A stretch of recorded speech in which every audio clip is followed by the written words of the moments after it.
Sup, Choom. So, me and my research team, you can see them all back there, we're in a state of semi-retirement at the moment while I work some issues out. So, naturally, I've been very busy with priorities outside of YouTube. However, I do want to assure everyone that I will be returning shortly. So, I haven't actually logged into YouTube in over a week now, and it's pretty interesting that the week where I announced my temporary departure, there are already several videos attacking me. So, what this all teaches me is that if you're getting harassed online, going away will only make things worse. So, I am way behind schedule here, and work is going to be slow for the time being because, like I said, I still have to take care of some stuff in real life, but fortunately, one of these attack videos in question is so unfathomably lazy that responding to it will be about as challenging as getting past the first Goomba in Super Mario Bros. So Neocortex wrote a response video to my fair and balanced critique of his video where he criticizes the notion that DHT is a trash hormone, and judging by this next clip, I should be quaking in my boots. Also, though, you guys have been telling me to respond to this fucking geek who has a channel based solely on DHT being a trash hormone and Finasteride being like this golden drug that everyone should take. In fact, he has a phrase that says like a Finasteride a day keeps the hair loss doctor away or something ridiculous. This isn't a full response video, so like if this is going to ruffle some feathers, this guy's going to have a full-blown fucking aneurysm when I do the actual response video. He's not fucking around this time though, Chooms. This time he's back with an all-powerful new ally, ChatGPT.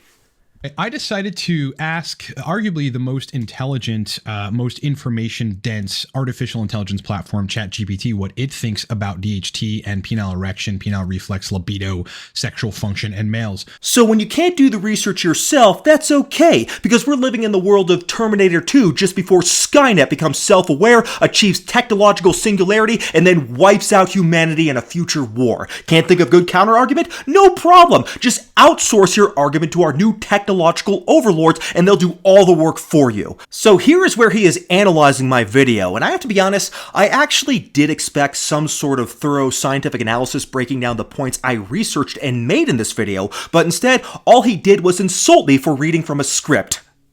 Before we continue, for the next 30 seconds, I want you guys to watch this guy's eyes and recognize that he doesn't even have the originality or the cognitive performance to be delivering this statement, set of statements, position on this without a fucking teleprompter, okay? He's reading from a screen. Watch his eyes. So, believe it or not, Chooms, this is the point where he stops analyzing my video and hands off all the work to ChatGPT. He makes no further critical analysis of my video or any of the scientifically backed points I made. Instead, he just criticizes me for using notes. Yes, Chooms, sorry to disappoint you, but it is true. A lot of the work I do on this channel is scripted. I do that because it's weird for me to talk for an extended period of time without looking someone directly in the face. Also, when you're presenting very detailed scientific data on very sensitive matters, it is really freaking important that you don't fuck things up, because this is people's health we're talking about here, Chooms. Writing down notes also keeps me on point, as I'm someone who tends to ramble on a bit, and already it sometimes takes me a little bit of a while to get to the point. So putting notes and cues in front of me helps me to stay on point.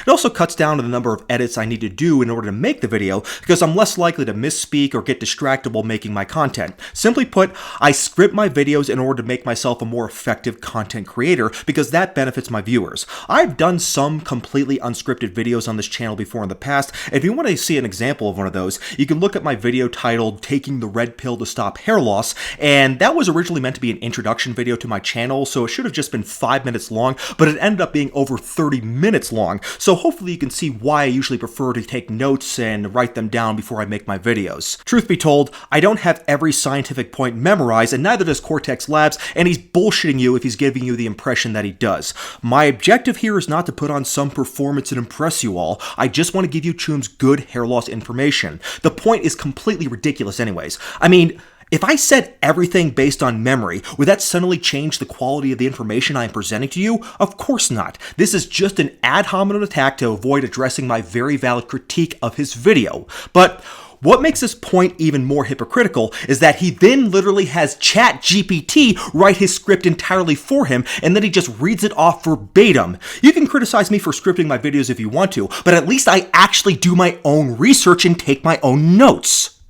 ChatGPT's response to this was the following. Dihydrotestosterone is a hormone derived from testosterone, primarily through the action of the enzyme 5-alpha reductase. It plays a crucial role in various aspects of male sexual function, including penile erections, libido, sexual desire, genital sensation, orgasm sensation, and erectile reflexes. Now, this is the general overview, which, by the way... So he goes on and on reading verbatim the script that ChatGPT wrote for him. At least I write my own scripts. Now, you may be asking yourself, but Kevin, what's wrong with using ChatGPT? I mean, artificial intelligence these days is even smarter than humans, so surely it's a valid source, right, bro?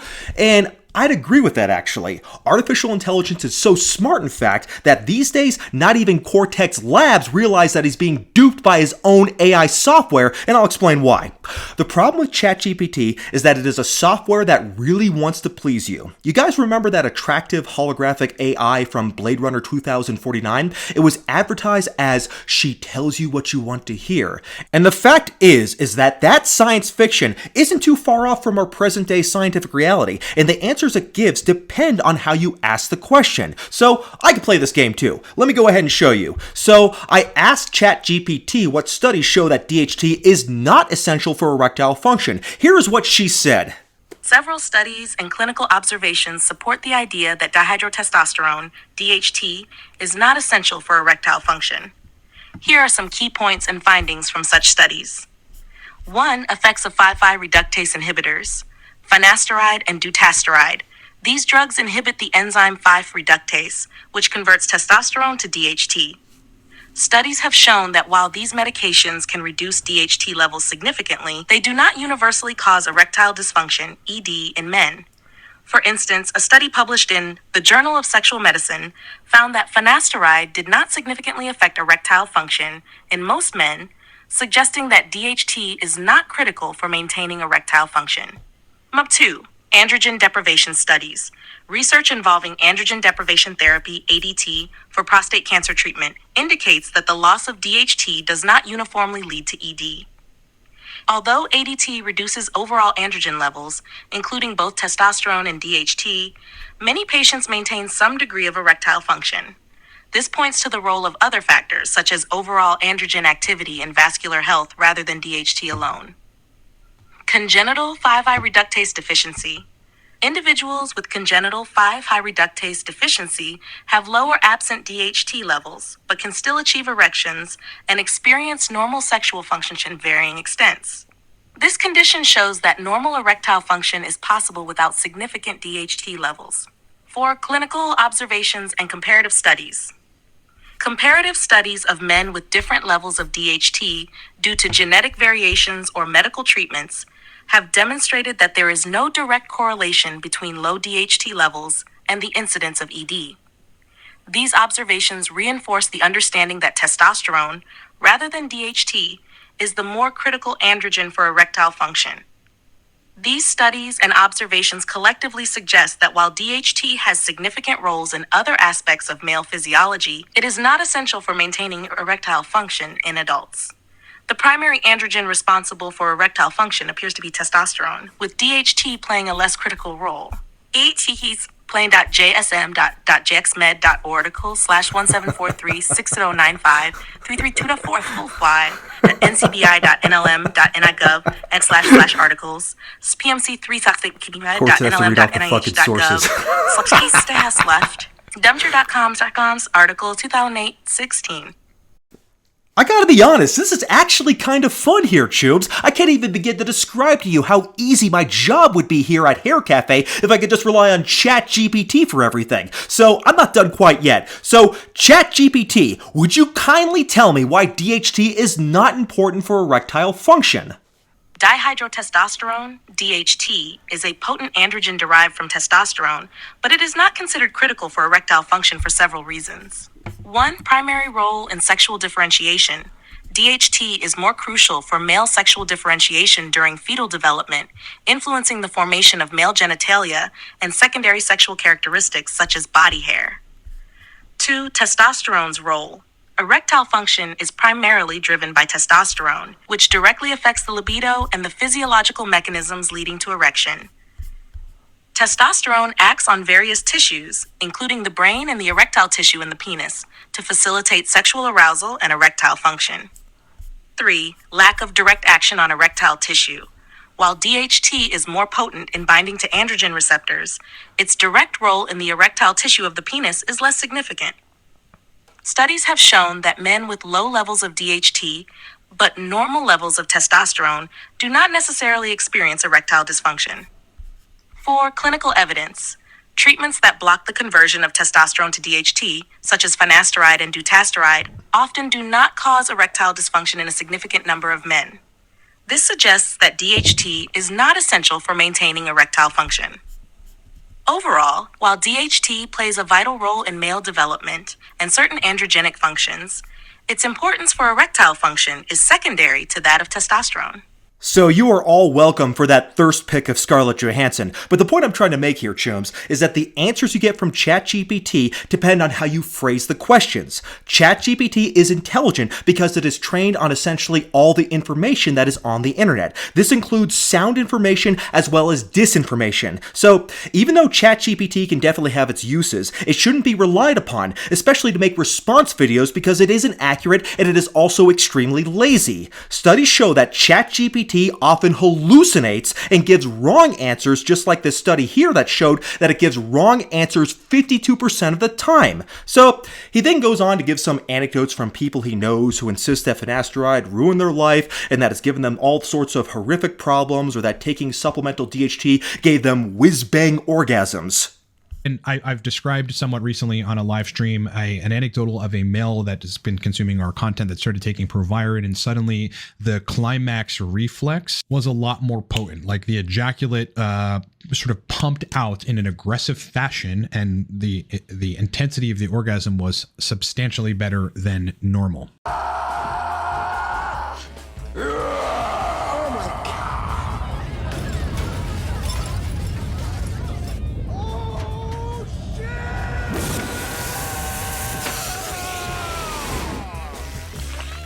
But I've got 55 and counting, and probably after this video, and now that I'm focusing a lot more on DHT because this is a significant fucking problem out there, more men that will come to me with problems post-finasteride that are close to fucking killing themselves as a result of both the depression and the ED and lack of libido. I'm sorry. While I definitely do sympathize with anyone who is having medical problems, including people who believe they have post-finasteride syndrome, the fact of the matter is that anecdotes do not belong in a serious scientific discussion. Anecdotes, in fact, are frequently weaponized in order to deny science, and without proper controls put in place, there is no way to verify if anecdotes are actually real. That is just basic science we are talking about here, chums. I've never denied that people can get side effects from finasteride or dutasteride, but Cortex, he is ignoring the more obvious explanation here behind finasteride side effects. It's not DHT suppression. If it were as simple as something as just DHT suppression, then 100% of people would get side effects from finasteride. Finasteride suppresses serum DHT levels by 70%, and dutasteride suppresses it by over 90%. That's a huge number we're talking about here, chums. If any man were to suppress 70% or 90% of their testosterone levels, for instance, then I guarantee you that 100% of them would get side effects, and they'd feel those side effects immediately. The reason why side effects do sometimes happen with finasteride or dutasteride, it's not because of low DHT levels, it is because of changes in the ratio between testosterone and estrogen. And I talk about all that in my what to do if you get side effects on finasteride video, which I'll link below. So my channel has never been about denying finasteride side effects. In fact, a large portion of my channel is dedicated to helping people who do get side effects from 5-AR inhibitors. But the reason why finasteride can cause side effects for a small minority of people is that it can change endocrine ratios. For some men, this change in ratio will favor estrogen, which can cause side effects. But for some men, the ratio will actually favor testosterone, which is why some men actually report improved libido and improved sexual function while they're on finasteride. For most people, though, these ratios will not change at all, and they won't get any side effects whatsoever. For the few people who do have these alterations to their endocrine ratios, they will often correct themselves with time, which is why side effects from finasteride usually go away on their own with continued use of the drug. And that's why I often encourage people to muscle through side effects if they do get side effects for at least a couple months before they consider things like dose titrations. If you guys are interested in reading the Reuters article, it's pronounced Reuters, not Reuters. Maybe if you scripted your videos, you would have gotten that one right, but whatever. about how the U.S. court let Merck hide secrets relative to depression and sexual dysfunction regarding finasteride. You can check out, you can just go search or Reddit search this title, but ultimately I'll post this link to the explanation of the lawsuit and the uncovering of the fact that Merck knew this caused serious sexual dysfunction in men down in the description of this video. You might want to give this a read if you're interested in this. Wow, what an absolute nothing burger. This is just a big red herring. The fact that Merck got sued doesn't mean anything at all. We are talking about the United States of America, the land where anyone can sue anybody for anything. Lawsuits are not science, and lawsuits are very expensive to fight, whether they are frivolous or not, which is why people often file them, since oftentimes they'll end in favorable settlements that reward plaintiffs with sizable financial rewards. And I actually cover this subject in a couple of videos, which I'll link below. I think it's important to dispel bullshit on the web. I don't typically like to do videos in a negative fashion, but you know, when a guy does content about me, which has a channel which is based on attacking people. Oh, give me a break. I did not attack you. Stop being so sensitive just because some people disagree with you. I made the video just because I think you and your viewers deserve to hear the other side of the argument, something you claim to be in favor of. Honestly, the stuff you're saying right now about DHT is stuff even I used to believe 12 years ago, and I thought finasteride was just as dangerous as you do. Frankly, rather than getting all emotional about my video responding to you, I think you should consider checking out my DHT as a trash hormone video series, as well as my post-finasteride syndrome video series, and I'll link them all in the description below. I mean, you claim to be open-minded and willing to listen to both sides of the argument, so prove it. Watch my videos and tell me what you think. And remember, one of the gauges that you can use in whether or not you should trust a YouTuber is, do they read from a fucking teleprompter? Or do they know their information so solid that they don't have to write it down in some complex paragraphed format so that they can not fuck up in the middle of delivering it? Are they so passionate about what they know, so passionate about the topic at hand that it's reinforced and embedded in their neurons so that they don't have to write it down and read it like a script, like a fucking newscaster? Yeah, says the guy who literally had the entire scientific portion of the video written for him by ChatGPT that he read verbatim. But no, he never uses a script, guys. Well, actually, he does use a script, but it's not a script he writes himself, so I guess that's one big difference between us. So, other than just a bunch of ad hominem attacks against me and some content he had ChatGPT generate, there isn't any real substance to this video. Maybe if he tries to give a really good scientific rebuttal to one of my videos, after that, then maybe I'll consider responding to him, but if all he's going to do is just cry about anecdotes and outsource all of his work to ChatGPT, then I think I could say I can safely ignore anything he says at this point. But anyways, chooms, I am going to return to YouTube very soon. I appreciate everybody's support, and yes, I am aware that tons of people are attacking and shitposting about me on YouTube, and I'll get to those videos soon enough, trust me. Also, I know I usually respond to virtually every comment in the comment section, and I'll try to do what I can in this video too, but just due to circumstances at the moment, I may not be able to be as thorough as I usually am. I mean, at least not for now, so I appreciate you all understanding in advance. God bless.